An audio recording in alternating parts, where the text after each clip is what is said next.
Right, so I thought I'd start this as a documentary of how the off-season goes. I am 6 months post-show, my first two shows. One was the first time as PCA in London. The second was the Northwest in St Helens. I've had 6 months of... Well, I hope that's not what I think it is. I've had 6 months of moving house, getting a dog, loads of life stuff's gone on. I've trained, haven't pushed as hard as I wanted to push. I've had two holidays, been abroad supporting friends, doing competitions, so busy. I am now about to start my proper growth phase in the off season. I have sent off for my bloods yesterday, and that was the essential health test. So liver, kidneys, cholesterol, normal blood cell count, and added extra was the testosterone profile, the estrogen profile, and the corrected calcium score. So these are all the markers that I want to see to evaluate how I get into my cycle in the off season, and to decide whether I do two shorter cycles with a little bridge in between, or a really long cycle and keep an anabolic phase for as long as possible to encourage as much muscle growth as possible. So some of the things I do plan on taking in my off season, we'll start with the light stuff first. L-carnitine daily, growth hormone daily, insulin daily. With the insulin, it'll be both the Lantus, which is the long-acting form, and the Nova Rapid around the training window, which is the fast-acting form, hence the name Rapid. Extra drugs on top of that then will be mine will be testosterone, dihydroboldenone, otherwise known as DHB, and Masteron with a small, tiny amount of NPP. Now, I've gone with a tiny amount of NPP because I don't deal well with the 19 NORs, and the 19 NORs count as your typical Tren, ACE, Tren Enanth, Tri-Tren, you get the term there, Tren in general, Nandrolone Decanate, and Nandrolone Phenylpropanate,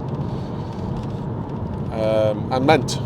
So I tend to have negative thoughts on the Nandrolone, or I have really aggressive thoughts on the Tren.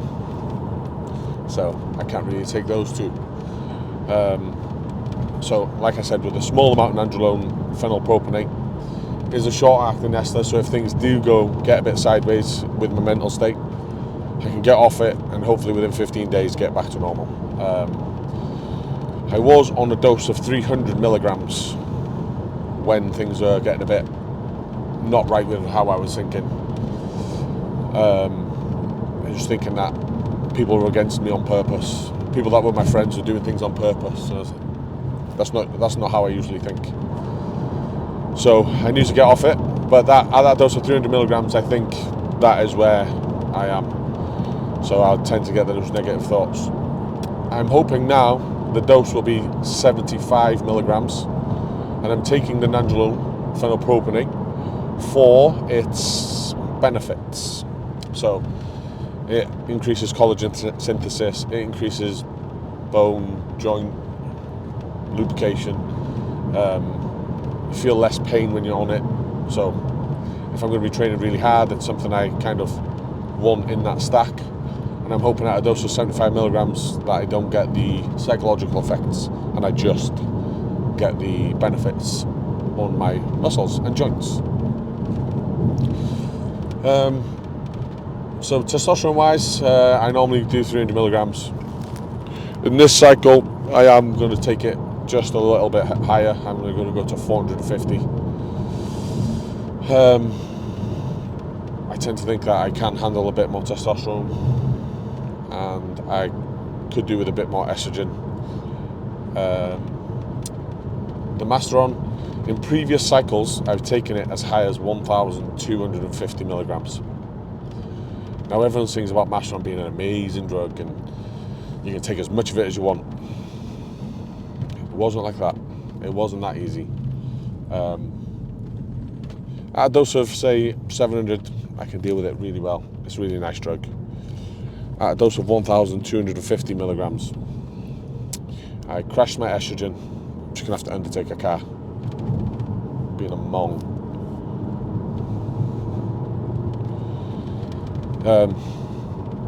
Crashed my estrogen at 1,250 milligrams. All my joints started hurting. My libido was in the bin. I just couldn't be bothered doing anything. So, the Nandrolone will make you think crazy things. Crashing your estrogen with too much Masteron, for me, it makes me feel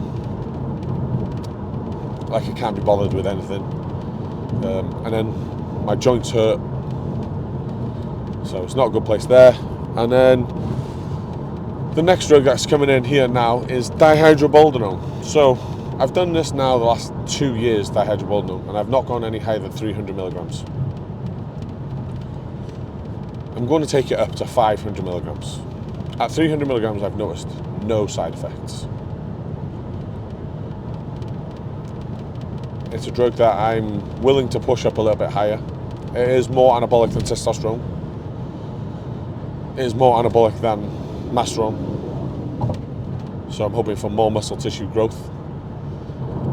And it is the same androgenic profile as testosterone.